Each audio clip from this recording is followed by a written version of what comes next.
começar? Em respeito ao nosso público aí? Isso, 7h30, 7h33, vamos lá. Eu me perdi um pouco na hora aqui. Muito bem, estamos começando mais uma live do programa Instituto Luiz Mário Moutinho, ILMM Home Live. Essa é uma ação, quem estiver chegando pela primeira vez, essa é uma ação social aqui do Instituto, criada neste momento da pandemia, né?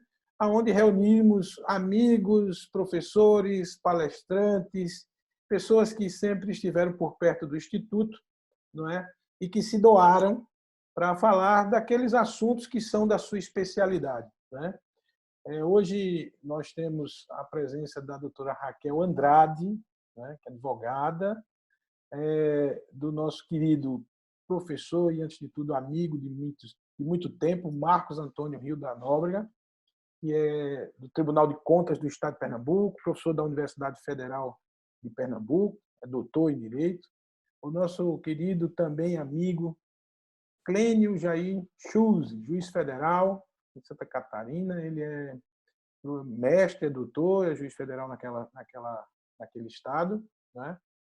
E eles vão tratar sobre alguns pontos, alguns aspectos do federalismo, né? Especialmente nesse momento de crise, né? Onde nós estamos vendo aí vários aspectos, vários conflitos envolvendo os entes federativos da própria União, né? Competência, enfim. E esse é um assunto bem atual. Eu não vou tomar mais tempo, quero agradecer, como sempre faço, a Deus por mais este dia, por mais esta oportunidade de vida, não é? Agradecer a todos que estão acompanhando, agradecer também aos palestrantes. O doutor Clênio vai fazer a mediação, né? E eu vou acompanhar por aqui. Doutor Clênio, a palavra é sua. Bom trabalho.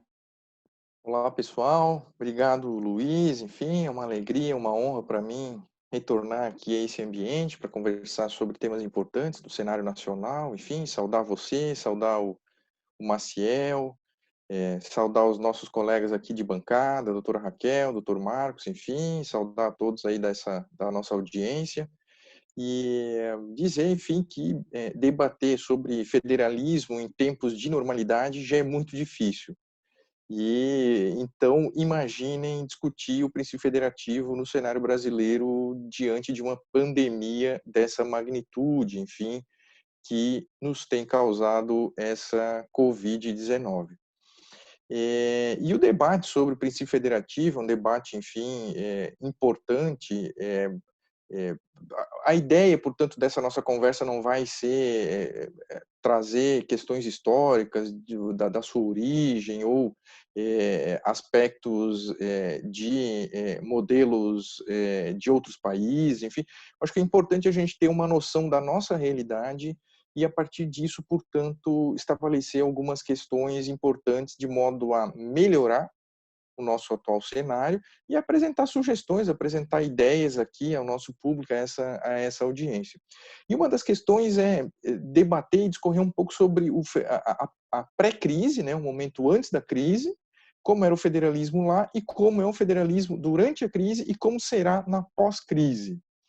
E eu já vou, e a ideia é a gente fazer uma conversa dinâmica aqui, eu já vou de imediato passar então a palavra para a doutora Raquel, para que ela apresente um pouco a sua impressão, na perspectiva do princípio federativo, sobre essa relação entre os entes da federação. Como tem acontecido nesse momento, ou como está nesse momento da pandemia, essa relação entre União, estados e municípios, enfim, atuação inclusive do Poder Judiciário, mediando, arbitrando essas relações, essas discussões, enfim, que surgiram em decorrência da pandemia. E eu acho que a doutora Raquel, na condição de advogada, ela pode falar um pouco sobre isso, inclusive na perspectiva da judicialização. Doutora Raquel. Obrigada, doutor Clênio. Boa noite a todos. Eu queria também agradecer o convite para estar participando dessa live, na pessoa do doutor Luiz Mário, e a ponte feita pelo Rodrigo, meu querido colega de trabalho, e aos próprios palestrantes, né, que eu não conhecia, acabei de conhecer aqui, conheci de nome, claro, o doutor Clênio e o doutor Marcos da Nóbrega. Fico muito honrada de poder estar participando aqui com vocês. Bom, o federalismo brasileiro, né, já não é de hoje que os estudiosos, a doutrina, têm apontado para uma crise no Pacto Federativo aqui no Brasil. Um destaque principalmente para a perda de receitas financeiras por parte dos governos estaduais e, consequentemente, para uma perda de poder político dos governadores dos estados, que é justamente o meu objeto de fala aqui hoje. E isso, obviamente, não começou com a pandemia, né? Isso já vem há algum tempo. E praticamente, pelo menos assim, durante os meus estudos, isso é objeto de estudos da minha parte já desde o mestrado e agora no doutorado mais uma vez, o grande fator responsável, na minha opinião, não é na verdade, é um pacote de um conjunto inteiro de medidas e de cunho fiscal e econômico. E isso vem já desde meados da década de 1990. O que você teve aí? Né? Uma política, basicamente, de austeridade do governo federal, como uma resposta para a crise financeira dos estados, principalmente em relação ao endividamento. Então, para falar um pouquinho disso, é preciso que a gente volte um pouco para o momento da promulgação da Constituição de 88 e entenda que, no momento em que a Constituição ela foi promulgada, de fato havia uma onda descentralizadora, uma onda de redemocratização que foi consolidada com o advento dessa nova ordem constitucional. Então, nesse momento, os estados eles gozaram de certa autonomia. Eles podiam, assim que a Constituição foi promulgada, emitir títulos com bancos estaduais, eles tinham controle de empresas estaduais e, de certa forma, tiveram as bases tributárias aumentadas, porque a gente lembra aqui que a Constituição de 88 ela trouxe o S para o ICMS. Então, passou a agregar aos estados a competência para tributar as prestações de serviço de transporte interestadual, intermunicipal e de comunicação. E isso tudo acabou redundando, pelo menos em relação à emissão de títulos e controle de bancos estaduais, acabou redundando numa autonomia fiscal sem freios. Não era uma época em que os estados podiam não só pedir empréstimos com os bancos estaduais, como até obter adiantamento de receitas em relação ao ICMS com as empresas estaduais que estavam sob seu controle. E aí, obviamente, que há condições econômicas muito mais vantajosas do que obteria no mercado. E isso acabou contribuindo para uma expansão muito grande da dívida pública e um processo de inflação durante praticamente 10 anos. E acabou redundando no quadro que se desenhou a partir de meados da década de 90, que foi a edição de um pacote de medidas de estabilização de economia por parte do governo federal, que fazia parte do Plano Real. Então, isso mais ou menos em meados de 90. E esse pacote incluía uma série de medidas de cunho econômico. As medidas principais foram, basicamente, a privatização das empresas estaduais, a restrição a essa política de crédito dos estados e a renegociação de dívidas dos estados com a União, e aí a condições muito menos vantajosas do que teria com os seus bancos. E, finalmente, a promulgação da Lei de Responsabilidade Fiscal. Tá? Isso, claro, a gente não está questionando a necessidade desse tipo de coisa, estou só apresentando o quadro que se tinha.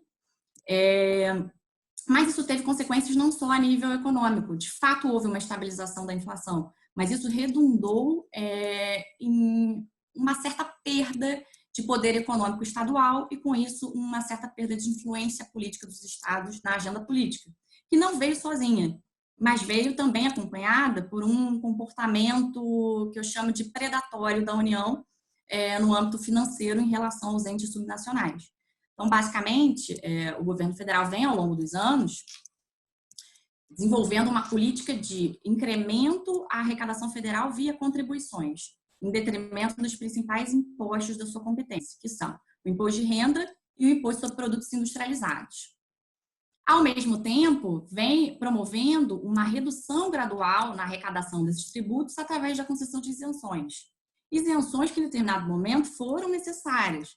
E aí eu cito aqui a crise de 2008, uma crise internacional que, de certa forma, foi enfrentada internamente através da concessão de IPI de isenções de IPI sobre eletrodomésticos da linha branca, isenção de imposto de renda para pessoas físicas, como uma forma até de indiretamente estimular o consumo das famílias, mas que acabou se estendendo prolongadamente no tempo, né?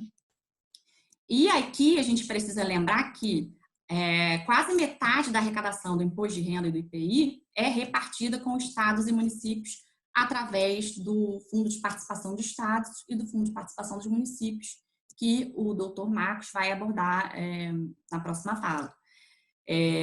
Mas a arrecadação das contribuições, não. Então, durante anos, principalmente no período pós-1988, a União Federal vem prestigiando o aumento e a instituição de novas contribuições, até em desrespeito ao seu perfil constitucional, única e exclusivamente pelo fato de que a arrecadação das contribuições não é partilhada com estados e municípios. E aí, para fechar todo esse cenário, eu tenho a expansão gradativa e prorrogação sucessiva da desvinculação de receitas da União, que é a DRU, que é um mecanismo que permite à União prolongar e aumentar essas contribuições, que são espécies tributárias que, por definição, têm uma destinação vinculada. Isso permite que a União institua, aumente a arrecadação via contribuições e, ao mesmo tempo, desvincule parcela da arrecadação com essas mesmas contribuições para utilização em outras finalidades que não finalidade social. Então, eu tenho um quadro que não é composto por um nem dois fatos, é todo um quadro complexo, que acabou redundando no cenário federativo que a gente tem atualmente, tá? E aí, o que acontece pós-1988? Fora essa questão do plano econômico e financeiro, é preciso lembrar que a Constituição de 88, ela não só trouxe os municípios, não só elevou eles à categoria de entes federados, como também expandiu as transferências de recursos financeiros da União para os municípios de forma direta. E isso, de certa forma, eliminou um elo, que eram os estados. Então, antigamente, os municípios recebiam recursos financeiros, mesmo federais, sob a intermediação dos estados. Então, agora se tira um elo da cadeia com a Constituição de 88. Com isso, isso também acabou contribuindo para que o Executivo Federal estabelecesse uma relação direta com prefeitos, sem a interferência estadual. E se refletiu também no poder de influência na agenda política que os governadores têm atualmente. Bom, e para completar, eu destaco aqui que a Constituição de 88, ela, embora tenha tido um intento de centralizador e tenha sido promulgada numa época em que estava realmente num período de redemocratização, ela não logrou produzir instituições federativas que tornassem o governo federal fraco em relação aos governos subnacionais. Ela não produziu instituições suficientes que fizessem com que os estados e os municípios pudessem se fortalecer frente ao ente central. E aí, eu digo isso por quê? Porque todas essas medidas, elas passaram pelo Congresso Nacional e foram aprovadas. E foram chanceladas pelo Senado Federal, que é o órgão federativo por excelência, né, de representação dos estados.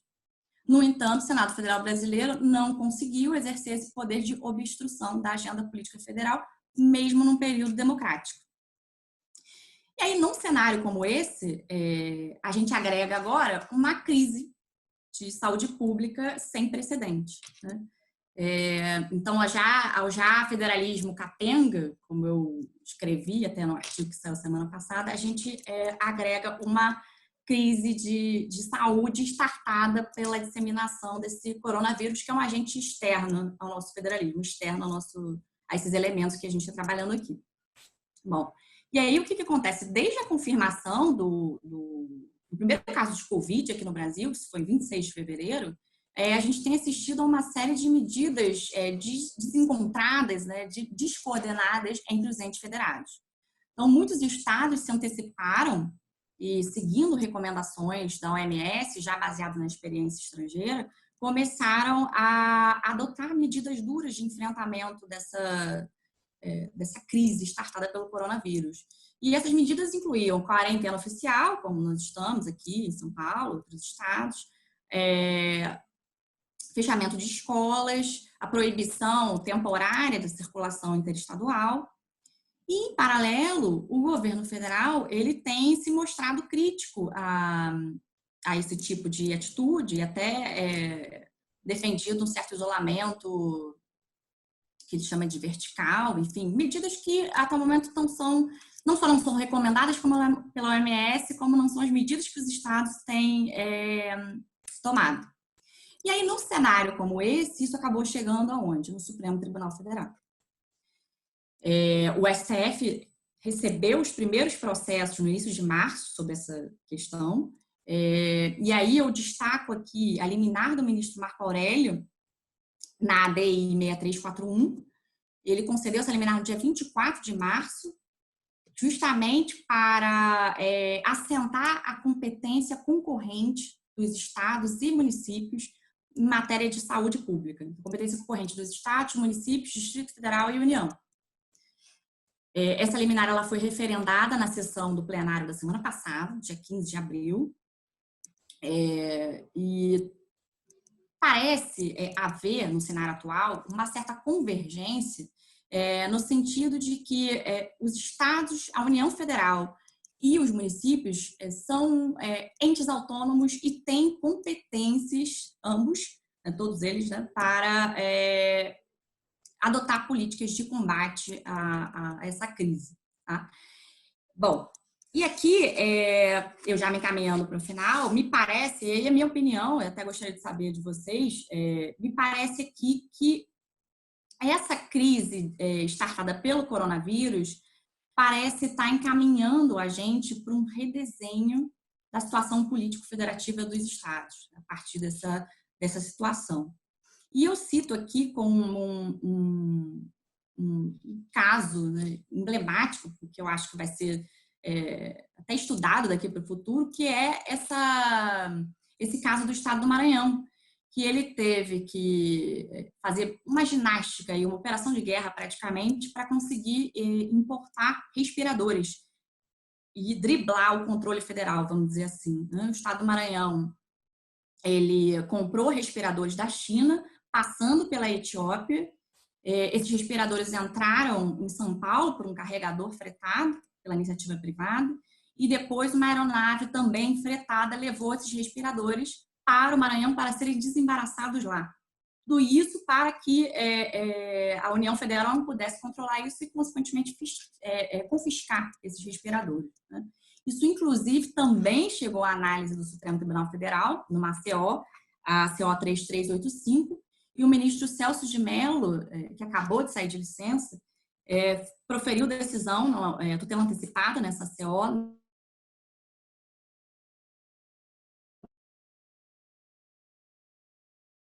de fazerem esse tipo de operação e consequentemente, a impossibilidade da União de requisitar bens estaduais, exceto no período de estado de sítio ou estado de defesa, que não é o caso. Né? E, no mesmo ato, determinou a entrega imediata desses respiradores ao estado do Maranhão.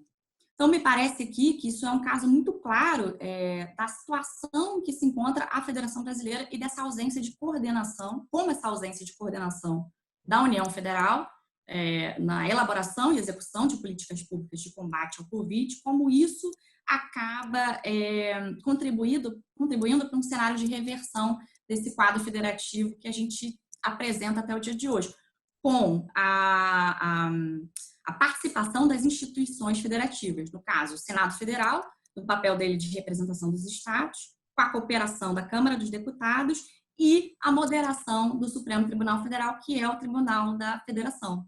Isso me parece que ficou muito claro na fala do ministro Dias Toffoli, que é o presidente da Corte, nesse julgamento desse referendo da ADI 6341 na semana passada. Bom, e com isso eu encerro aqui a minha reflexão que eu coloco para a gente debater depois. Muito obrigada. Obrigado, doutora Raquel. Eu acho que da sua fala aí a gente pode resumidamente estabelecer aqui, enquanto você mencionava, eu lembrava do conceito que se tem hoje do parlamentarismo, né, do sistema de governo, que se fala de parlamentarismo de cooperação e que nós migramos no Brasil para o parlamentarismo de cooptação. E o mesmo acabou acontecendo no nosso modelo federativo, né, um pacto federativo um pouco desequilibrado. Eu acho que é exatamente essa perspectiva, né? Acho que a sua fala demonstra exatamente isso, em uma centralização muito grande de poder no governo central, né, em detrimento da perspectiva descentralizadora dos estados e dos municípios. E isso acaba eclodindo, obviamente, também no impacto sanitário, no impacto da crise, né?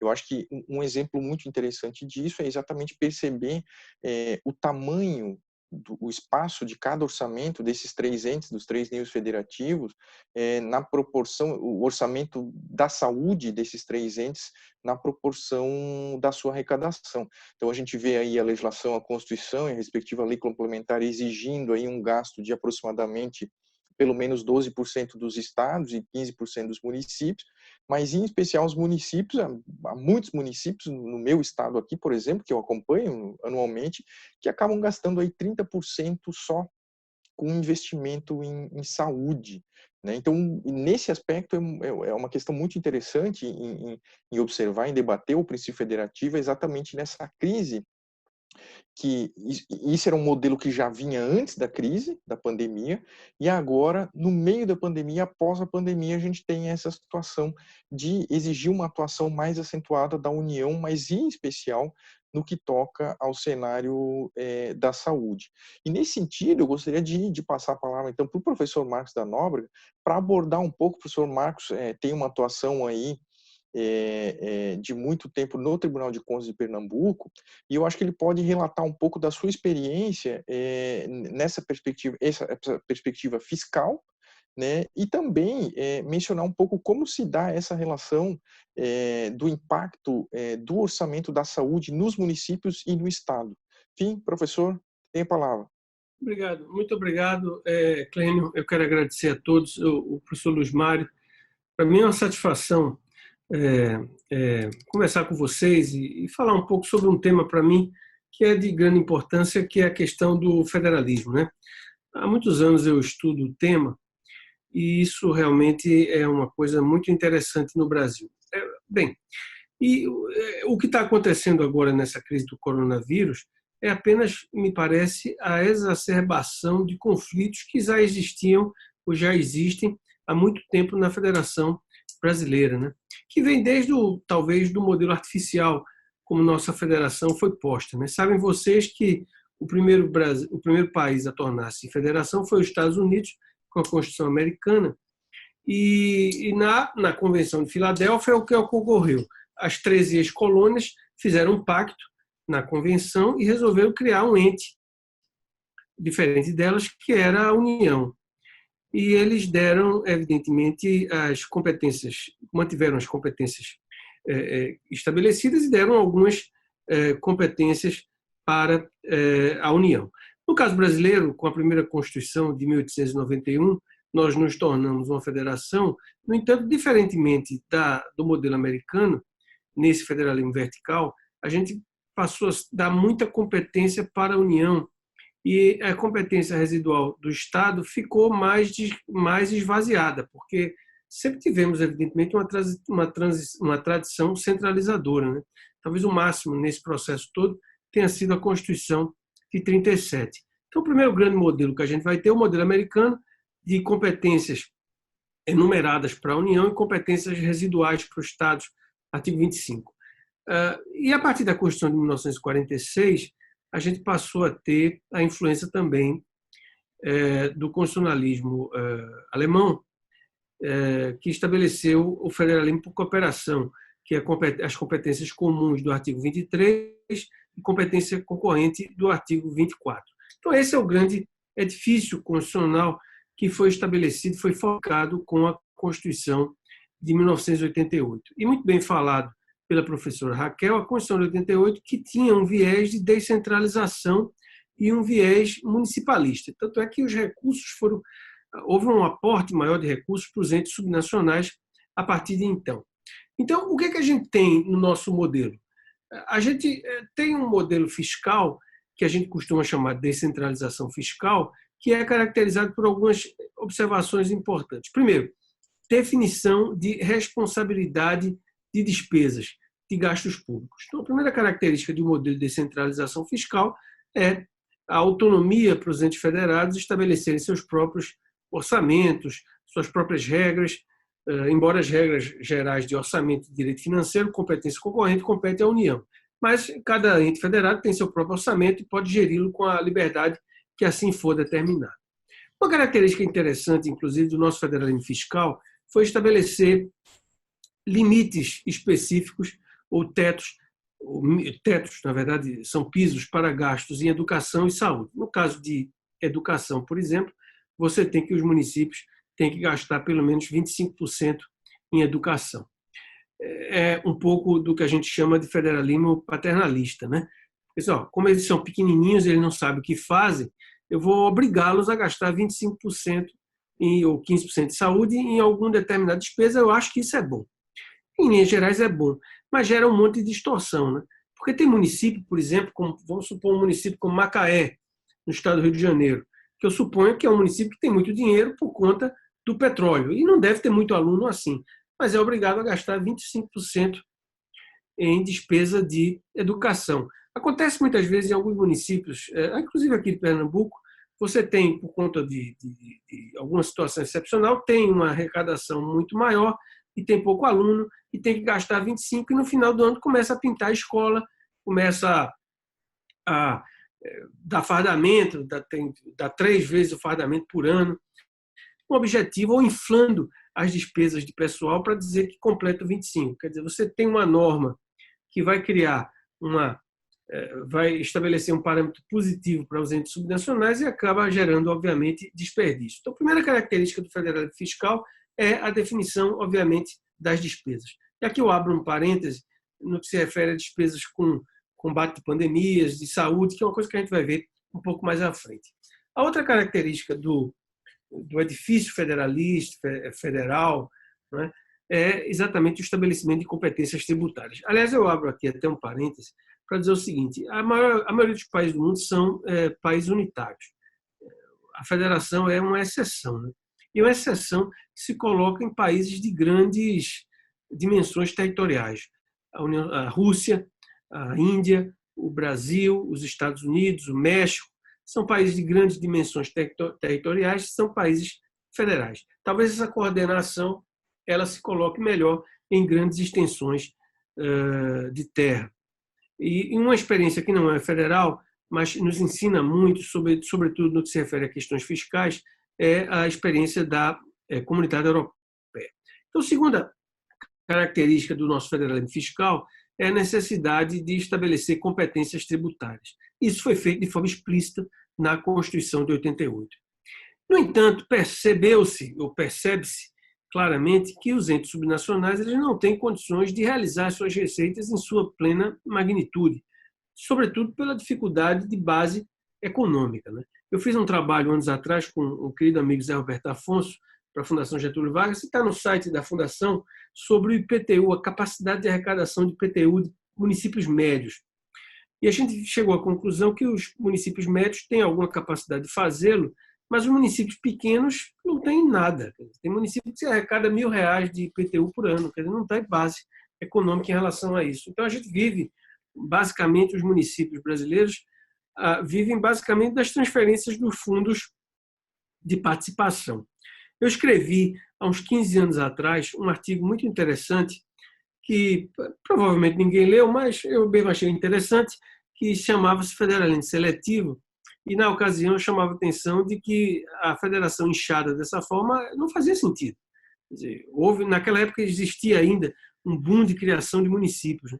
Na verdade, eu advogava aquela oportunidade que a gente devia diminuir o número de municípios, fazer fusão de municípios. E talvez essa situação, por conta da penúria fiscal que a gente vem passando no Brasil, torne-se até uma realidade. Porque muitas vezes, quando você desmembrava o município, você aumentava a despesa e só beneficiava uma elite política. Então, nenhuma realidade em relação a isso você tinha. E aí você criou mecanismos de compensação tributária. E esses mecanismos de compensação de federalismo fiscal se deu basicamente através do fundo de participação, que foram feitas basicamente no que se refere à questão populacional, que também gera um bocado de distorção.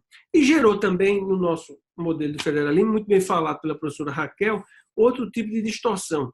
Como a base para a distribuição do IPTU, dos fundos de participação, são o IPTU e o imposto de renda, o governo não tinha nenhum interesse, por exemplo, de aumentar o imposto de renda. Então, assim, não me parece que esteve no debate tributário brasileiro ao longo dos anos pautas no Congresso para aumentar o imposto de renda de pessoa jurídica, pessoa física. Por quê? Porque o governo teria um esforço imenso, um esforço político, um desgaste político imenso, metade disso iria para estados e municípios, quer dizer, não valeria a pena. O que aconteceu foi uma anomalia tributária no Brasil e o crescimento das contribuições. Então, hoje se arrecada mais contribuições do que impostos no Brasil e, basicamente, a razão disso é essa má estrutura do edifício do federalismo fiscal brasileiro, que é exatamente uma má estrutura do mecanismo de transferências intergovernamentais. Outro elemento fundamental que tem a ver com parâmetros gerais do federalismo fiscal são regras de endividamento subnacionais. O que aconteceu logo depois de 88, ainda havia rescaldo da possibilidade dos entes subnacionais se endividarem. Você se recorda muito bem daquele grande escândalo dos precatórios que tivemos nos anos 90.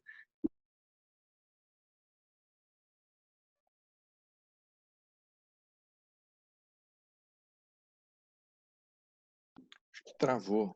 Deu problema na transmissão dele. O Marco travou um pouco aí. Você quer seguir, Lênin? Então, vou prosseguir aqui. Eu acho que o que o professor Marcos trazia era exatamente essa análise histórica, né, do federalismo fiscal e destacava exatamente essa dificuldade de discutir o federalismo num território tão grande e nessa perspectiva de discussão sobre repasse de recursos. Imaginemos aqui que o Luiz Mário é o nosso presidente da República e o Maciel é o nosso governador lá do estado de Pernambuco. O Maciel vai chegar lá para o Luiz e vai pedir, olha, eu preciso aumentar a minha arrecadação ou repasse para o meu estado. O Luiz Mário vai dizer, não, não vou, eu não quero, eu quero ficar mais para mim porque eu tenho maior capacidade de barganhar e de debater e de descentralizar esse recurso da forma como eu quiser. Então, esse tipo de relação, esse tipo de desgaste, e imaginem, quando são amigos ou inimigos políticos, acaba muitas vezes se agigantando. Então, o ponto no momento da pandemia, e essa é a discussão, no ponto da pandemia, qual é essa relação? Eu acho que o problema da crise... Voltei. Voltou, Marcos. Onde é que eu estava? Que eu fiquei falando desembestado, não tinha nem visto que caiu Você estava falando da repartição das receitas, enfim, na e da parte dificuldade. Do endividamento dos estados, naquele rescaldo de 88. Eu acho que o que você... Tá. Isso. Você quer continuar, de repente, mencionar um pouco essa dificuldade em especial, inclusive, na parte da saúde, né? De ter esse controle e ter uma divisão mais equânime entre os três entes da federação. Essa é uma dificuldade muito grande, né? Isso tem a ver também com uma coisa que se debate, sobretudo a partir dos anos 90. Os organismos internacionais, Banco Mundial, FMI, fizeram uma carga muito grande para a questão da descentralização, né? Quer dizer, você dá recursos para os entes subnacionais sob o argumento de que o ente subnacional sabe onde melhor gastar. Quer dizer, o cara que está em Brasília, ele nunca foi em Jacaré dos Homens, em Alagoas, então ele não sabe exatamente quais são as demandas da sociedade. Então, a partir dos anos 90, houve um impacto muito grande de dar recursos para os entes subnacionais para que eles pudessem, na ponta, ter uma noção muito mais clara onde deveria gastar, se era em escola ou era em posto de saúde. Por exemplo, não faz sentido talvez não faça sentido você fazer um imenso programa de construção de escolas, porque a população não cresce mais, como crescia há 30 anos atrás. Então, o que tem que fazer é melhorar as escolas que tem e melhorar a qualidade dos professores. Construir escola fisicamente talvez não precise, mas o cara que está lá em Brasília sabe. Então, talvez o modelo de descentralização fiscal seja mais útil. Então, vou transferir recursos para gastos em saúde, etc. e tal. Mas qual é o problema? Quando você transfere recursos, você tem que transferir na mesma monta, ou é necessário que você tenha na mesma monta, capacidade institucional. Capacidade institucional significa duas pontas fundamentais. Primeiro, capacidade institucional para gastar. Muitas vezes, os municípios têm os recursos e não conseguem gastar, porque é difícil, é complicado, é cheio de regra, é uma cachorrada. Porque, veja, nós que há 200 anos estudamos isso, a gente não tem muita experiência. A palavra inexigibilidade, palavra difícil, né? Esse negócio tem na lei há 200 anos, mas o cara no município não sabe. Então, a gente não tem capacidade institucional para gastar. Esse é um primeiro problema. O segundo problema é melhorar a qualidade do controle, né? Quer dizer, o controle nosso ainda é muito ex post, melhorou muito no Brasil, melhorou muito, inclusive no nosso Tribunal de Contas aqui, que, com muito orgulho, eu participo dele e é reputado como um dos melhores do Brasil. Há muitos anos a gente tem auditores da área de saúde, só para ver a questão da saúde, de gastos com saúde. Então, você tem que melhorar a capacidade institucional, a capacidade do controle e as prioridades, que é dada pelo modelo, evidentemente, dos orçamentos, etc. e tal. Então, existe um grande desafio federal no Brasil, né? Um grande desafio, e certamente essa crise toda ela vai redesenhar esse debate. Aliás, esse debate, inclusive, a gente está vendo essa confusão, que foi muito bem citada pela professora Raquel, não é uma novidade só nossa, né? Quer dizer, no próprio Estados Unidos, você teve uma confusão muito grande agora, porque o presidente Trump ia impor a volta da normalidade, a abertura do comércio nos estados. E várias decisões lá disseram que não. Isso é uma decisão no âmbito governamental. É claro que uma decisão dessa forma nos Estados Unidos é mais fácil do que tomá-la no Brasil, porque nos Estados Unidos a gente sabe que as competências dos estados são muito maiores do que a competência da União. Aqui nós temos uma competência muito mais centralizada no âmbito da União. Na verdade, a discussão que se tem hoje é empurrar pela competência comum e dizer que, na ponta, o município e o Estado têm mais condições de decidir onde serão efetuados os gastos na área de saúde, por exemplo. As grandes questões, né, nesse cenário de pandemia é saber, uma discussão jurídica, se nós precisamos de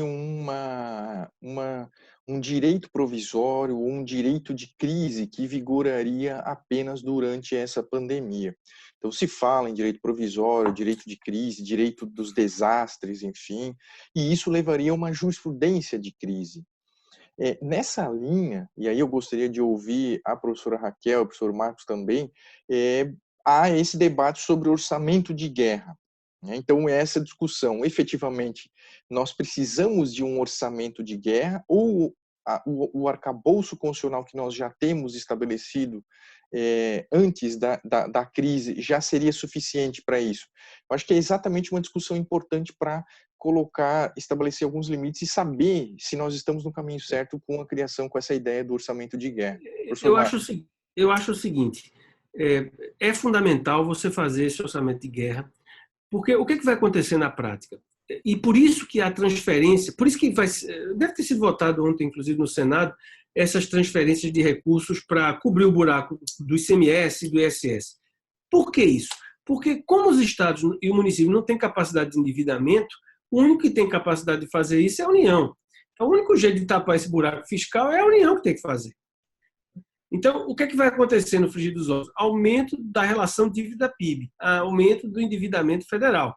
Mas isso a gente vai resolver mais à frente. Então, essa questão imperiosa de aumentar os repasses ou tapar o buraco do ICMS e do ISS se deve exatamente àquele ajuste que temos feito nos últimos 20 anos, impedindo de Estado e município de se endividar.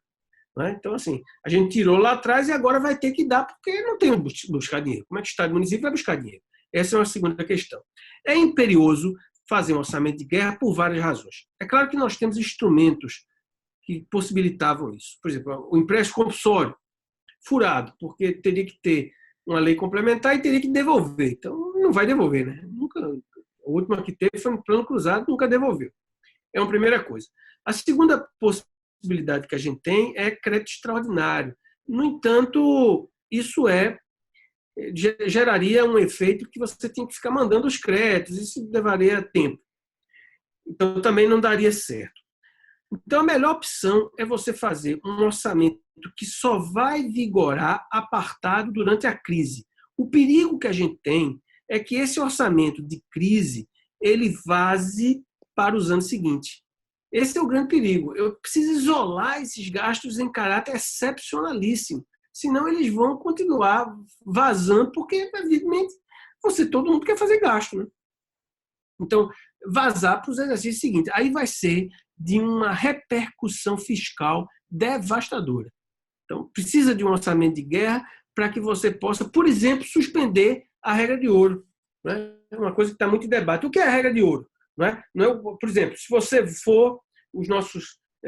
tem alguns alunos meus aqui, eu conto esse exemplo. Se você, por exemplo, gosta de gastar muito e ir para balada, não é do nosso tempo, porque agora...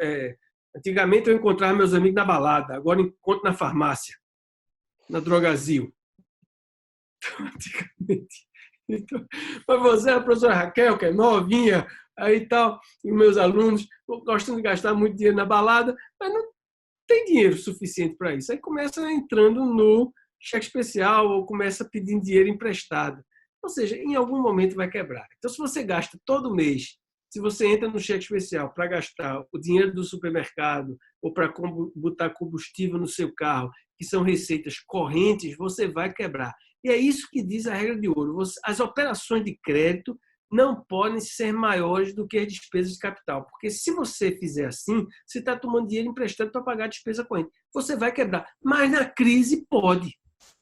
Por isso que a gente suspendeu a regra de ouro. A minha preocupação é, suspendeu agora, vamos suspender mais à frente porque rolou uma seca no Nordeste, ou vamos suspender mais à frente porque teve um enchente no Pantanal, sei lá. Então, a grande preocupação que eu tenho, Clênio, é que essas regras permanentes, parte delas tornem-se provisórias, parte delas tornem-se permanentes. Isso vai ser devastador do ponto fiscal. Entendeu? Essa é a minha opinião. Eu acho que esse ponto é importante, né? Porque nós temos aí uma lei de responsabilidade fiscal que estabeleceu normas importantes, enfim, de seriedade no trato da coisa pública. E me parece que essa observação do professor Marcos pode ser uma questão importante, né? Ou seja, nós criamos normas de um período transitório para vigorar durante um período transitório e vamos autorizar essa discussão que ela se propague no tempo, inclusive pós-pandemia. Em seguida, a gente vai passar a palavra, então, para a nossa audiência aqui, mas antes eu gostaria de ouvir a professora Raquel Andrade. Professora, nós precisamos, o orçamento de guerra é realmente a saída para solucionar esses problemas da crise? Bom, eu particularmente acho muito boa a proposta do orçamento de guerra, porque é justamente isso que o Dr. Marcos estava falando. É importante que se estabeleça que essas soluções transitórias, essas soluções excepcionais, elas são para períodos transitórios. Então, a grande dificuldade de não se dizer o que está fazendo, não se reconhecer que isso é um caso excepcional, é que isso se perpetue no tempo. E isso não só em relação ao orçamento, mas em relação à própria jurisprudência que está sendo formada, né? É muito comum a gente falar jurisprudência da crise, e até para deixar claro que não foi combinado isso, mas é o livro que está aqui na minha cabeceira, é Jurisprudência da Crise. E eu acho que o grande problema disso é não se reconhecer que isso é uma situação atípica. E a jurisprudência que está se formando e o orçamento que está se fazendo é para uma situação atípica. Então, realmente, a gente vai expandir os gastos, não vai cumprir a regra de ouro, mas é para aquele determinado momento. E eu chamo a atenção também para a questão dos benefícios, porque a lei de responsabilidade fiscal, ela já traz uma solução em relação a determinadas exigências, mas ela não retira a exigência de cumprimento do artigo 14, por exemplo, em relação à concessão de benefícios. Então, esses benefícios fiscais que estão sendo concedidos nesse período de crise, que tipo de controle eles vão ter, até quando eles vão ser, vão continuar a viger, vão ficar vigentes apenas durante o período de calamidade, para os estados que decretaram calamidade pública, por exemplo. Isso é uma coisa que tem que ser debatida, tem que ser esclarecida com transparência. Daí a importância de um orçamento de guerra, por exemplo. Perfeito. Marcel, a gente consegue abrir aí para o professor Rodrigo Numeriano, que gostaria de fazer uma intervenção? E depois, Marco, quer falar? Só antes do Rodrigo, que por sinal foi um dos meus melhores alunos que eu tive, é um dos exemplos que a criatura superou o criador. É o exemplo de Numeriano. Mas o que eu quero dizer é o seguinte, essa questão do orçamento de guerra, essa questão excepcional, é uma questão que perpassa não só o caso brasileiro, porque o que o Brasil está fazendo, todo mundo está fazendo. E é curioso, a gente vai gastar nessas estratégias emergenciais em torno de 5,5% do PIB brasileiro, que é mais ou menos o que o mundo todo está gastando. Então, assim, não estamos gastando muito mais do que os outros países. O problema, repito, é o que vai acontecer depois. Quando a gente discute política macroeconômica, por exemplo, eu fiz economia, né? Abandonei por razões econômicas, mas eu me formei. Mas quando a gente discute, eu descobri que direito é melhor para enrolar os outros do que economia, né? Mas eu fiz economia aqui na Federal. Mas o fato é o seguinte, quando você tem política econômica, você tem a política monetária e a política fiscal, né? O que é que a gente fez, o que é que a gente está fazendo do ponto de vista de política monetária? A gente está diminuindo os juros, cortando os juros, a Selic está num valor baixo historicamente. Há dois fatores em relação a isso. Acho pouco provável que a diminuição da Selic dê uma injeção na melhoria do investimento privado. Acho pouco provável. O que a gente vem acontecendo no mundo, pelo menos desde 2008, é taxa de juros às vezes zero e às vezes negativa. E a gente não viu um super boom de crescimento econômico mundial. A segunda coisa que o Banco Central fez é o que a gente vai chamar de quantitative easing, que é o que os bancos centrais fizeram em 2008, que é exatamente comprar bônus, títulos públicos e privados, ou seja, injetando dinheiro na economia. E isso, surpreendentemente, não gerou inflação em 2008 e não vai gerar agora por conta da amarra recessiva. Mas o grande debate que a gente vai ter é o debate fiscal. Essa é uma crise fiscal. Então, quando a gente fala orçamento de guerra, é porque essa guerra será travada no fronte fiscal. E aí, qual é a grande lição que a gente tem? É que tem que gastar. Porque, por exemplo, suponha que você tem um familiar querido, está passando mal, você vai para o hospital, aí não tem plano de saúde, você tem um cartão de crédito. A última coisa que você vai querer saber é o limite do cartão de crédito, né? Você passa o cartão de crédito e depois, meu amigo, aí o importante é salvar vidas. O importante agora é salvar vidas. Depois ver o que é que faz. E tem muita coisa para fazer. Fim de desperdício, reescalonando o ajuste fiscal. Eu tenho impressão, e faço minha as palavras do querido amigo Zé Roberto Afonso, né, que é um colega meu, que foi pai da Lei de Responsabilidade Fiscal. Zé, ele diz o seguinte, essa pandemia, só 99% disso aí é tudo coisa ruim, né? Mas você pode tirar até das piores situações algumas coisas boas. Uma das coisas boas é que meus 3 filhos estão aqui em casa, pelo menos sei onde eles estão, então isso é uma coisa boa. Outra coisa boa é o seguinte, a oportunidade da gente consertar algumas coisas importantes. Rever a dinâmica da federação, rever o federalismo fiscal, acabar com vinculação de orçamento. A hora é essa, amiga, a hora é essa, de empurrar isso aí na hora da crise.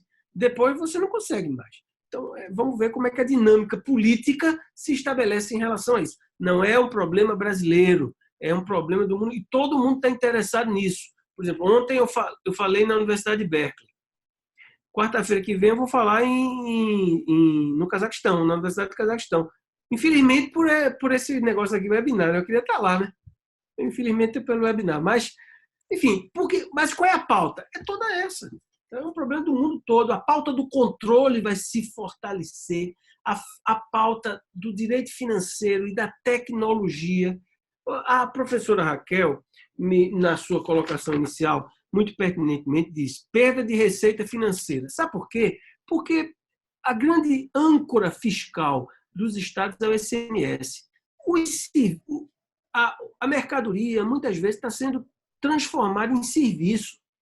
Por exemplo, Luiz Mário, que já é mais ou menos da minha idade, acho que ele é até mais velho que eu, Luiz Mário gostava de comprar DVD.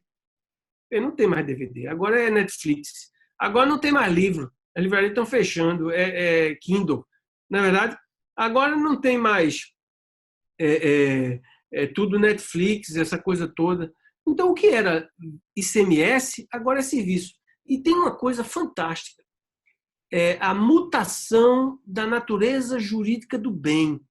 Eu escrevi um artigo agora, saiu semana passada com um colega meu da IBM, é o seguinte, o bem, a mercadoria, ele é bem, depois ele vira serviço no meio do caminho, aí a tributação fica doida. Então, veja, para e passo a essa crise toda, e aí é um desafio para os senhores, que eu não entendo nada de tributário, um desafio para o doutor Numeriano, é como é que o direito tributário vai entender isso tudo, né? Porque a gente também não sabe, né? Desculpe essa interrupção, doutor Clênio. Não. Pelo contrário, eu acho que essa discussão sobre o orçamento de guerra ela é muito importante e nesse cenário de pandemia ou qualquer cenário de exceção, o cidadão ele vai procurar o Estado, ele não vai procurar a iniciativa privada. E o papel do Estado é exatamente esse. Eu me recordo que o ministro Edson Fachin tem vários acórdãos, várias decisões em que, quando ele aborda o princípio federativo, nessa perspectiva, ele diz o seguinte, que a federação existe para realização de direitos fundamentais. E é exatamente essa perspectiva, ou seja, então, nesse momento de pandemia, eu concordo com essa ideia e com essa observação do professor Marcos, que o papel do Estado é exatamente esse, ele precisa, e se tiver que imprimir dinheiro, vai ter que imprimir dinheiro, e seja lá o que for, a discussão é, como se vai pagar é o segundo momento. Isso não dá para antecipar isso, e acho que essa é a preocupação. Então, essa discussão sobre austeridade, nesse momento, me parece que é totalmente equivocada, dizer que tem que adotar política de austeridade. Então, isso nenhum país do mundo pode adotar numa situação de exceção, numa situação de pandemia. Mas, enfim, Maciel, vamos passar a palavra para a nossa audiência? Professor Rodrigo, consegue abrir o microfone? Consegue?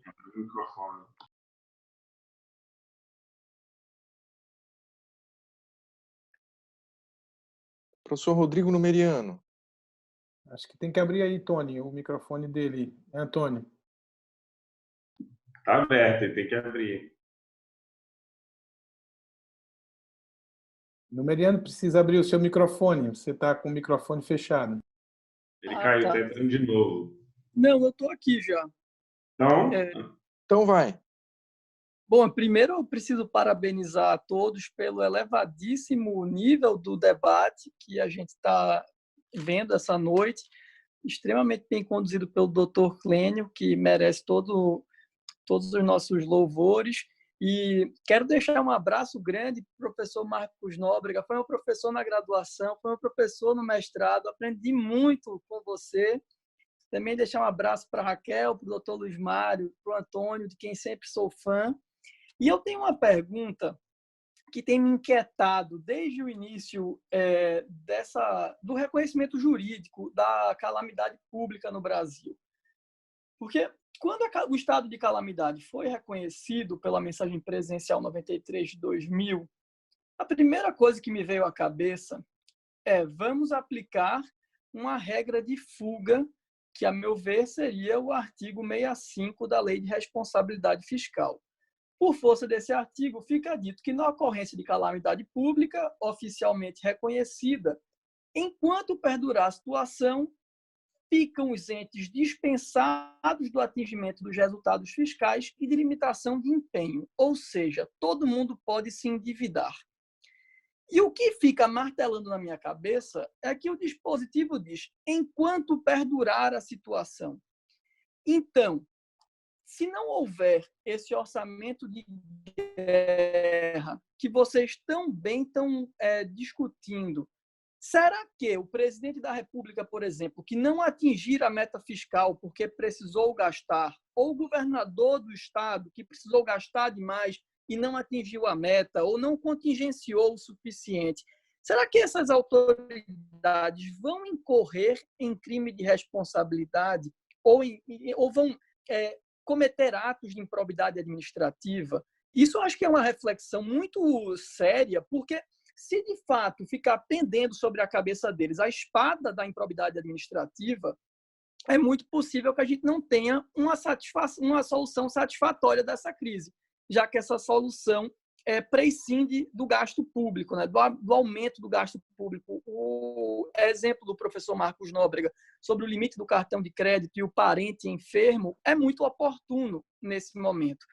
Então, eu queria ouvir um pouco de vocês. Se não houver o orçamento de guerra publicamente e institucionalmente reconhecido, ultrapassada a situação de crise, a meta vai precisar ser atingida, já que ela é sempre revista no curso do exercício, né? Eu queria realmente ouvi-los. Será que há risco de improbidade para quem está efetuando o gasto público nesse momento? Era isso que eu tinha a levar à reflexão, essa é uma inquietação muito pessoal e eu deixo meu abraço para todos. Professora Raquel, se quiser falar. Bom, na minha opinião, eu acho que não, porque isso já está albergado pelo artigo 65 da Lei de Responsabilidade Fiscal. Então, enquanto durar, e acho que daí a importância de se decretar oficialmente a calamidade pública, para que justamente esse não atingimento das metas fique amparado pela nova Lei de Responsabilidade Fiscal. O meu questionamento é só que esse artigo 65, ele não trata de todas as exigências da Lei de Responsabilidade Fiscal. Então, por exemplo, em relação à concessão de benefícios, como fica o cumprimento do artigo 14, por exemplo, e agora do 113 do ADCT? Isso é uma coisa sobre a qual eu tenho refletido e também não encontro resposta. Me parece que ela traz uma saída sob a ótica do cumprimento das metas, mas não para fins de duração de benefício e cumprimento dos outros requisitos. Não sei o que o professor Marcos entende. Uma coisa é o que outra coisa... Eu vou falar como controlador. Uma coisa é o que é para ser, outra coisa é o que vai ser. Tem um perfil no Twitter, eu sou professor de Direito Administrativo, né? Tem um perfil no Twitter chamado Eli Bolado, não sei se os alunos conhecem. E tem uma frase lá que diz o seguinte: a dispensa de hoje é a improbidade de amanhã. Quer dizer, hoje você pode, por exemplo, comprar num fast track por conta dessa nova medida provisória e tal, mas daqui a 5 anos, será que o Ministério Público e o Tribunal de Contas vão lembrar disso? Infelizmente, a gente ainda tem esse mal, né? Os controladores ainda têm dificuldade de perceber que naquele momento, lá em 2020, a gente tinha uma situação excepcionalíssima, né? Eu, particularmente, acho que há esse risco, mas ao longo dos próximos 2, 3 anos, o controle, a palavra não é condescendente, a gente vai ter uma atenção muito especial sobre as situações fiscais. Porque, veja bem, falando particularmente de lei de responsabilidade fiscal, ela tem 3 grandes agregados, que é a despesa de pessoal, a receita corrente líquida e a dívida pública. Desses 3, 2 vão variar imensamente para baixo, que é a receita e a dívida pública. Quer dizer, a dívida pública vai aumentar, quer dizer, a dívida pública vai aumentar bastante e a receita vai cair. Então, isso vai mexer na dinâmica dos indicadores. Sem falar, por exemplo, você vai ter qual é o limite de despesa com pessoal? É despesa de pessoal sobre receita corrente líquida. Então, a receita corrente líquida vai levar a uma verdadeira pisa, vai ser esmagada e vai diminuir em 30%. O percentual aumenta. Então, teoricamente, o município está totalmente descontrolado. Então, vamos agora baixar o cacete no gestor. Não é assim, né? Não é assim, né? Não aumentou a despesa pessoal porque ele contratou gente. Aumentou a relação despesa-receita corrente líquida, a receita caiu brutalmente. O mesmo vai se dar com a relação dívida-PIB. Então, quando a gente analisar a solvência, os indicadores de solvência brasileiros, um dos indicadores importantes é a relação dívida-PIB. A relação dívida-PIB vai sair de 75% do PIB e vai para 90%. Em boa parte porque a gente vai ter uma retração esse ano de 5%, 6%, que é brutal, né? Então, assim, é preciso olhar com mais atenção como é que vai acontecer os indicadores fiscais. E não tentar aplicar fórceps à legislação. Isso vale para o controle, vale para o Tribunal de Contas, mas vale muito para o Ministério Público, viu? Porque tem que prestar muita atenção nesses fatores. Eu gostaria também de agradecer aí a participação do professor Rodrigo Numeriano, deixar um abraço aqui.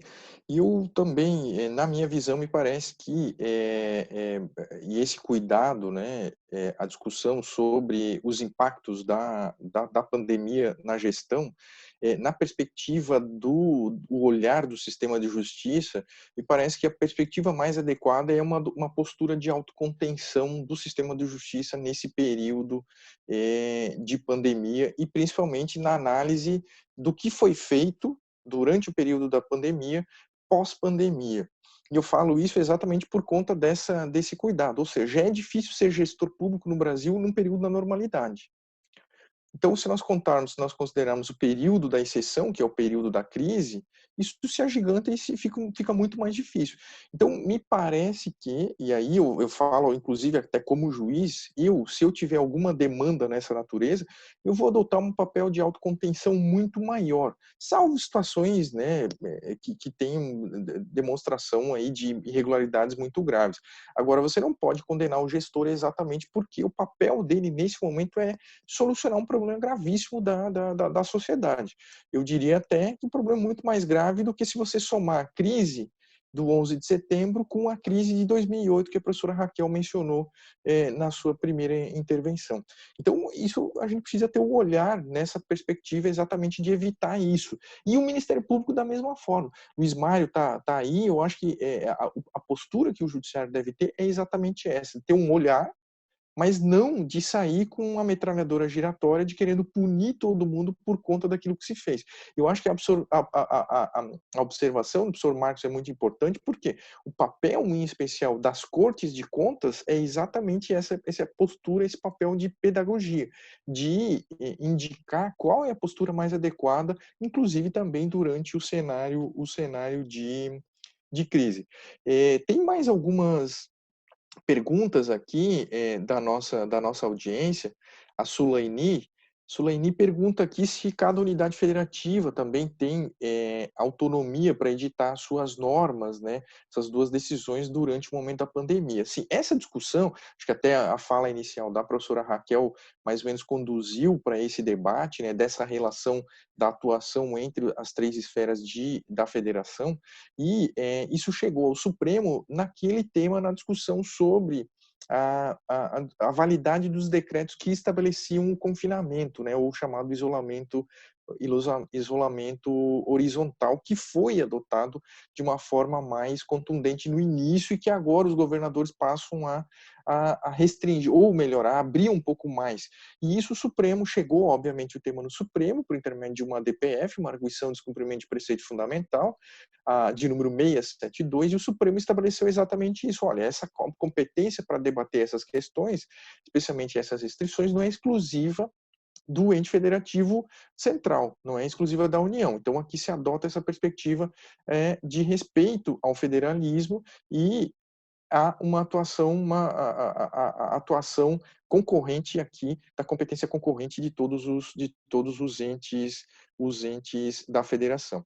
E também tem uma outra intervenção muito importante aqui do desembargador João Pedro Gebran Neto, enfim, é quem mais uma vez eu mando um abraço, eu agradeço pela audiência também, e ele fala que a grande dificuldade que se tem hoje no Brasil, e especialmente no tema do orçamento para a saúde, é essa questão do repasse que não é automático, que é aquela discussão. E vou citar isso, e a propósito desse comentário do desembargador Gebran, da pergunta que ele fez, aqui no chat, o caso aqui do meu estado de Santa Catarina, em que aprovou-se uma lei aqui no estado de Santa Catarina, determinando que o governo, que o Poder Executivo repassasse o 1/10 à pasta da saúde, ou seja, todos os meses fosse repassado um duodécimo. E esse tema, enfim, foi levado ao Supremo, e o Supremo disse que a norma era inconstitucional por conta do vício de origem aqui, ela deveria ser iniciada pelo Executivo, obviamente que ele não iria deflagrar um processo legislativo para autorizar esse repasse do duodécimo, assim como se faz com os demais poderes, né? O Legislativo, o Executivo, também o Tribunal de Contas, que recebe mensalmente a transferência obrigatória dos recursos. Então, eu acho que um ponto do sistema, do modelo federativo é isso. Eu acho que se a gente tivesse uma periodicidade, uma garantia maior de repasses ao setor de saúde, nessa perspectiva, seria uma forma de minimizar os efeitos da dificuldade da execução orçamentária, do subfinanciamento do SUS, que nós já vislumbrávamos antes, inclusive, da crise, e também um pouco por efeito da emenda 95. E, em relação a isso, eu gostaria de ouvir também o professor Marcos. Enfim, professor Marcos, os efeitos da emenda 95, será que a gente tem espaço hoje para afastar o efeito da emenda 95, pelo menos na área da saúde, do SUS, enfim? Qual é a sua posição em relação a isso? Do teto de gastos? Isso, do congelamento por 20 anos. Veja, aí a questão fundamental é o quanto vale a austeridade, né? Esse é um debate que não tem fim, né? Quer dizer, veja, tem muita gente que diz que a gente, com teto de gasto, a gente está cometendo um austericídio, né? A gente está cometendo um austericídio, ou seja, cortando gastos, e geralmente vai cortar do mais pobre, né? Programas sociais, aposentadorias, etc. Tal. Os outros dizem que se você não tiver um modelo de austeridade, você não dá sustentabilidade da dívida e você não cresce mais à frente, quer dizer, você simplesmente não vai pagar. Existe um debate imenso em relação a isso. Acabou de sair, não sei se está aqui, acabou de sair agora no FMI um livro chamado Austerity. Esse Austerity, que é exatamente uma discussão no Fundo Monetário Internacional que advogam que tem que ter austeridade, porque se você não tiver, você não sai da armadilha fiscal e vai ser muito pior mais à frente. Porém, existe uma outra literatura muito interessante, sobretudo uma literatura europeia, que diz que é balela esse negócio de austeridade, porque senão você vai trazer um ônus para a população tão terrível que você vai ter tanta dor e sofrimento que isso não vale a pena. Então, isso é uma medida, é uma coisa difícil de dizer. É uma coisa muito difícil de dizer. Eu acho hoje, amigos, que a gente está passando por um turning point da teoria fiscal e monetária. Por exemplo, existe hoje uma coisa chamada New Monetary Policy, que diz que, por exemplo, o governo pode gastar dinheiro e não gera inflação. Pode ser, o governo vai gastar um monte de dinheiro agora e não vai gerar inflação. Quer dizer, a gente está vivendo um turning point na teoria política econômica e política fiscal. Eu sempre fui um fiscalista, né? Eu sempre achei que a gente tinha que deixar as contas em dia, né? Mas, sinceramente, eu tenho dúvidas hoje em dia em relação a isso, porque eu acho que esse mundo está muito difícil, né? Quer dizer, eu acho que você tem parâmetros hoje sobre emprego, sobre renda, que você não tinha há 20 anos atrás. Eu acho que o debate é outro hoje, entendeu? Enfim, são outras coisas que a gente podia falar em outras lives, em outras coisas, né? Mas eu acho que, letra A, eu acho que o teto de gastos foi importante naquele momento de exclusão fiscal, algum pós-governo Dilma. Eu acho que foi importante. Porque não falta dinheiro também não, né, pessoal? Tem dinheiro. Agora o problema é a qualidade do gasto também, né? Esse é um debate. Desculpa intervir na sua fala, mas era isso que eu ia lhe perguntar, né? O problema não é o gasto em si, mas é a qualidade do gasto, aonde se gasta, e não o teto em si. Não, esse é um problema também, né? Quer dizer, veja, tem muito pequeno município onde metade da burocracia é capaz de estar de nada, a outra metade é capaz de tudo. Então você vive entre a desídia e a corrupção, né? E é claro que nós somos humanos, o ser humano não é grande coisa. Então, mesmo nessa situação emergencial, vai ter roubo, vai ter desperdício, vai ter desvio de recursos, vai ter, né? Então, cabe o controle ficar muito atento em relação a isso. Agora, não há dúvida que existe uma enxurrada de desperdício no Brasil, não tem a menor dúvida em relação a isso, né? Então, quem sabe agora não é uma janela de oportunidade para a gente melhorar a qualidade do gasto público, qualidade de indicadores. Essa é uma agenda, né? Você vai dizer, o Brasil é o pior lugar do mundo. Não é, né? Eu tenho muita experiência na África, né? É muito pior, né? O Brasil é um país ali no meio do caminho. E o Brasil melhorou muito, né? Muito nos últimos 20 anos. Muito. Agora, vai demorar para a gente ser um país como a Alemanha. Enfim. Me parece que esses cenários de exceção, esses cenários de crise servem exatamente para essa reflexão de como melhorar, né? E eu acho que o modelo da Inglaterra é muito interessante para ser resgatado aqui. E o efeito Boris Johnson no sistema público de saúde me parece que indica claramente esse direcionamento. Ou seja, o Boris Johnson, que é o primeiro-ministro inglês do Reino Unido, ele era um negacionista, né, contraiu o Covid, foi atendido pelo NHS, o Sistema Público de Saúde inglês, inclusive por enfermeiros estrangeiros, um deles português, e saiu, foi curado e foi à frente do hospital que ele atendeu e discursou agradecendo imensamente que ele foi curado em razão daquele serviço e daqueles profissionais. Então, eu acho que essa me parece, e eu chamo isso de efeito Boris Johnson, me parece que nós precisamos ter um efeito Boris Johnson no Brasil, de modo a resgatar e tutelar de uma forma mais adequada o nosso sistema de saúde também, na perspectiva, na tutela aqui da população. Tem uma outra pergunta no chat. Primeiro, gostaria de mandar um abraço à desembargadora Maria Erotides, lá do Tribunal de Justiça do Mato Grosso, que mandou aqui um abraço pelo chat. A desembargadora Maria Erotides é muito querida, muito estudiosa, enfim, um grande abraço. E há uma outra pergunta aqui que eu vou deixar para a professora Raquel e o professor Marcos, que diz respeito à reserva cambial. O Brasil tem uma quantia razoável de reservas cambiais. E a pergunta que se faz primeiro, vamos usar essas reservas nesse momento de pandemia? E qual seria o limite? Professor Marcos, professora Raquel. Veja, aí é tudo chutômetro, né? Eu vou dar um chute aqui, lá para cima, né? Porque ninguém sabe, né? Ninguém sabe o que vai acontecer. Ninguém sabe o impacto que isso vai ter na economia. Por exemplo, os mais otimistas dizem que a gente vai ter uma recuperação em forma de V, né? Quer dizer, desce e depois sobe, né? Mas é pouco provável, quer dizer, porque muita coisa se perdeu para sempre. Tem serviços que não vão voltar mais. Entendeu? Para que você é advogado, meus amigos advogados, vai ter um escritório e gastar, sei lá, 40 mil de aluguel, se está todo mundo trabalhando aqui em home office. E, por outro lado, o cara trabalha em home office, agora não tem hora mais não, 11 horas da noite o cara está trabalhando em home office. Quer dizer, como é que regula isso? É outra questão, mas isso é outra questão. O problema da reserva cambial talvez não seja um bom momento de usá-la. Por quê? Porque melhor talvez seja aumentar a dívida pública. Talvez a gente fique fragilizado no nosso colchão de liquidez internacional, talvez a gente fique muito fragilizado se a gente tirar o nosso grande colchão de reservas. Então, talvez seja mais importante agora deixar o dinheiro guardado e se endividar. Aí uma visão estratégica, né? Embora o Paulo Guedes acho que foi o Paulo Guedes que falou, também tem uma visão liberal meio canhestra, né? Quer dizer, liberal enfim. Eu acho que a gente tem que sofisticar o debate no Brasil. Que é a sofisticação do debate, estudar, né? No Brasil, o cara leu 2 orelhas de livro, é intelectual, né? A gente sofisticar o debate. Então, tem muita coisa que precisa ser estudada para aprofundar esses impactos na política fiscal do Brasil, né?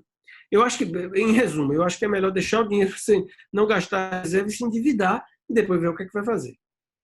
Certo. Professora Raquel, quer fazer alguma observação? Podemos usar as reservas cambiais? Na verdade, eu ia observar antes, né, quando você estava falando sobre o efeito Boris Johnson, que a Inglaterra também contou com um golpe de sorte que a gente não teve, né? Talvez o negacionismo aqui não fosse tão grande se a gente tivesse tido essa sorte aí que eles não tiveram. E quanto à utilização de reserva cambial, eu penso que é a mesma coisa. Não é momento de fazer esse tipo de gasto, porque não sabe como as coisas vão ficar, nem quanto tempo vai durar essa crise. Então, acho que a hora é realmente de aumentar o endividamento. Depois, mais para frente, se pensa, inclusive, em formas de financiar isso.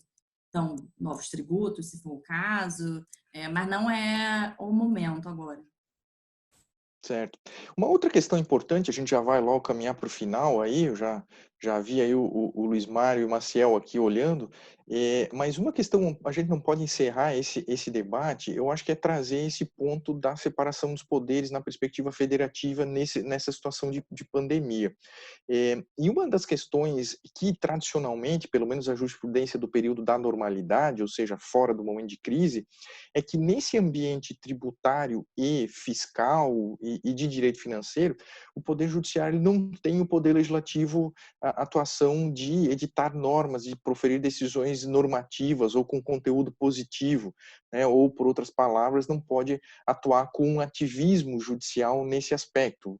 Recordo aqui existe uma ação direta por omissão tramitando no Supremo há vários anos, proposta pelo Conselho Federal da OAB, em que ele pede que o Supremo aumente a faixa de isenção do imposto de renda, né? Que foi a observação que o professor Marcos fez no início da intervenção dele.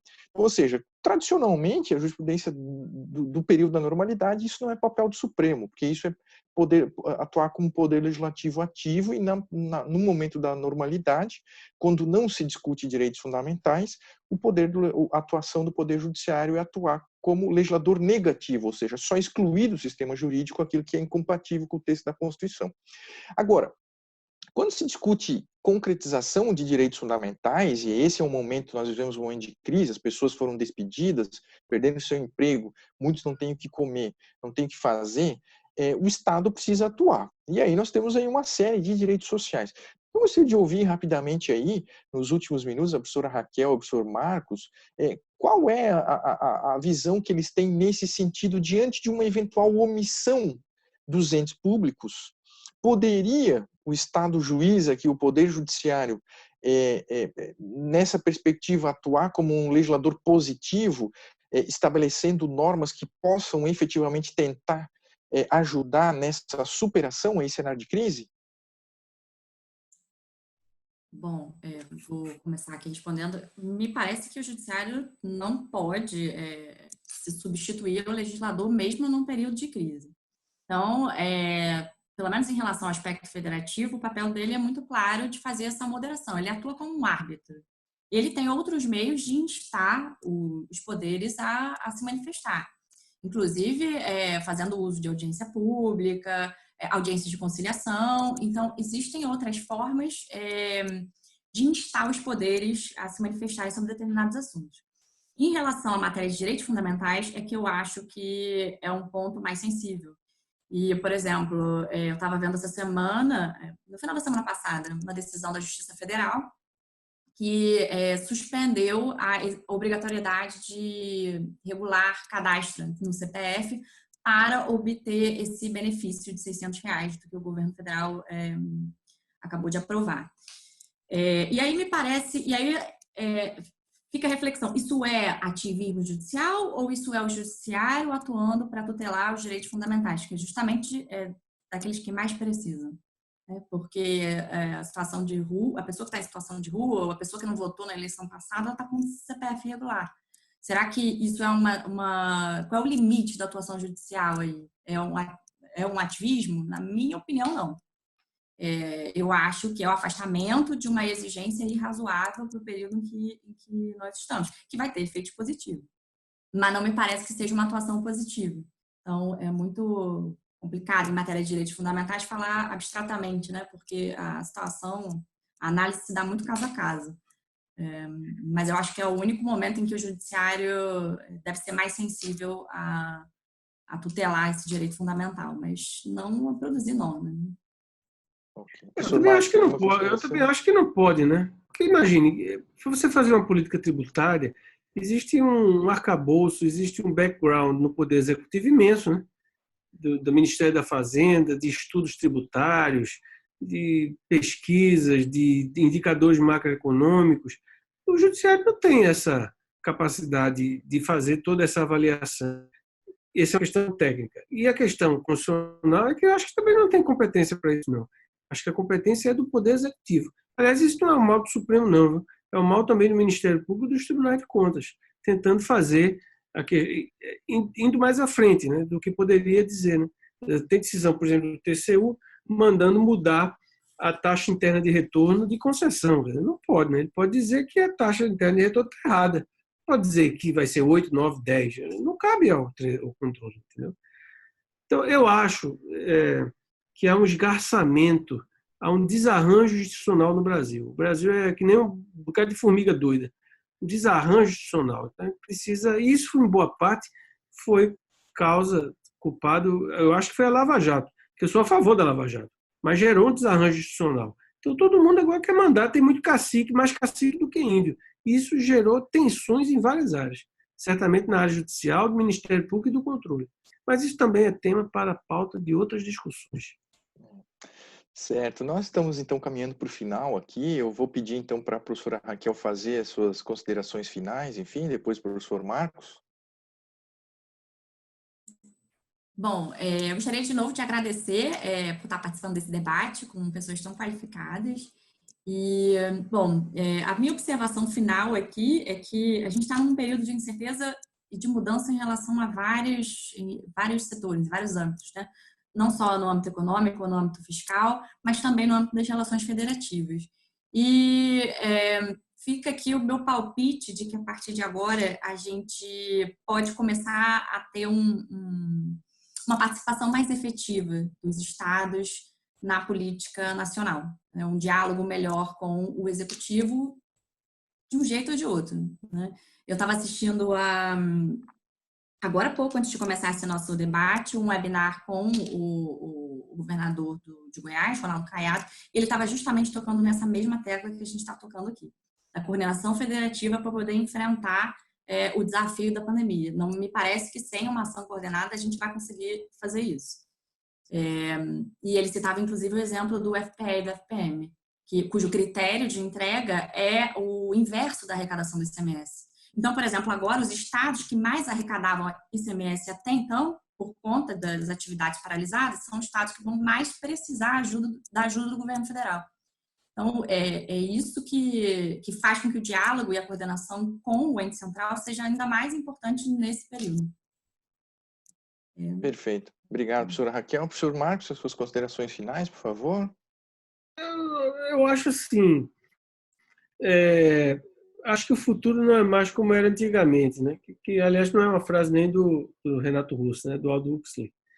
Eu acho que vai mudar muita coisa. A gente não sabe para onde ele vai. Realmente não sei. Eu acho que terá repercussões importantes na esfera fiscal e tributária nos próximos 2 anos.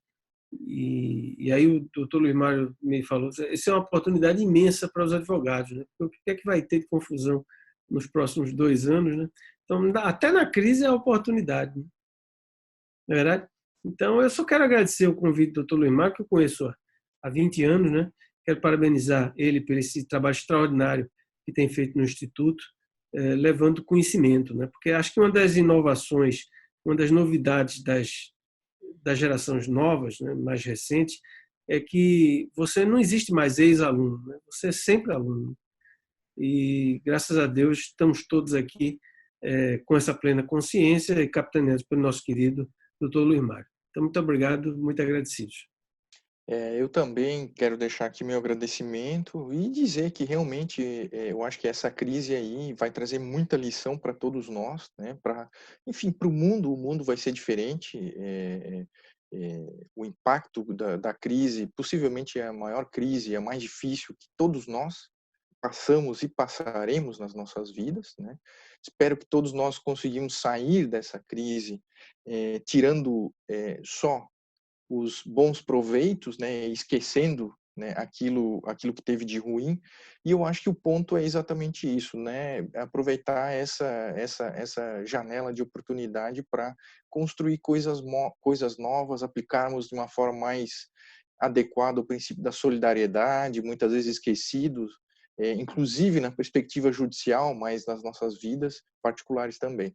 Então eu deixo aqui essa mensagem final, o agradecimento mais uma vez ao Maciel, ao Luiz Mário aí pela gentileza em permitir participar desse debate aí com a professora Raquel, o professor Marcos, a quem também agradeço, e também mandar um abraço aqui para toda a nossa audiência aí que nos prestigiou durante esses momentos. Então, Luiz, a palavra está com você. Muito obrigado. Muito obrigado a todos. Doutor Marcos, só que eu fiquei caladinho para não... né? Mas estou contigo. O país tem que ter caixa. Pode estar até... Antônio vai sorrir ali agora. Ó. Tem que ter caixa. Ainda que o endividamento seja... até nesse cenário todo, né, que não há inflação em emitir umas moedas, porque todos nós estamos no mesmo cenário econômico, as grandes potências também estão ajoelhadas diante desse nano-sujeito chamado corona, não é? Então, estou contigo. Mas, enfim, isso eu quero agradecer a todos os palestrantes, agradecer ao meu amigo Clênio, ao meu amigo Marcos Errá e a minha mais nova amiga Raquel. O Instituto é seu, o Instituto é de todos nós. Essa é uma grande alegria que eu tenho de participar dessas lives, porque hoje nós não temos mais problema com informação, né? Nós mais velhos tínhamos um problema com informação. Quando entrei na magistratura, era um CD-ROM que eu tinha de maior tecnologia de jurisprudência de uns 8 meses antes, né? Então, nós não temos problema de informação, nós temos problema de filtrar a informação. O que nós temos, então, aqui no Instituto não são pessoas informando, porque informação tem em todo canto. Nós temos pessoas que estão passando conhecimento. É muito mais sofisticado do que informar, é muito mais denso e mais profundo. Fazendo aí a palavra do meu amigo Marcos, né? Tem gente que lê as orelhas dos livros, a capa contra a capa e metade do prefácio, e consegue tirar todas as informações que estão neles, são verdadeiros literatos. Não é assim que a vida funciona, não é verdade, Tom Marcos? Então, o Instituto tem esse DNA, essa pegada. Não é simplesmente jogar informação, é levar conhecimento. E aqui eu quero agradecer a cada um de vocês, agradecer como tenho feito em todas as lives, e essa tem sido uma grande lição para mim que esse momento deu. Agradecer a Deus que tivemos mais um dia, não é? E mais uma oportunidade de nos encontrarmos. Um grande abraço, que todos nós saiamos dessa melhor, né? Que isso seja um aprendizado. As catástrofes da guerra, das epidemias, das doenças, sempre produziram seres humanos melhores.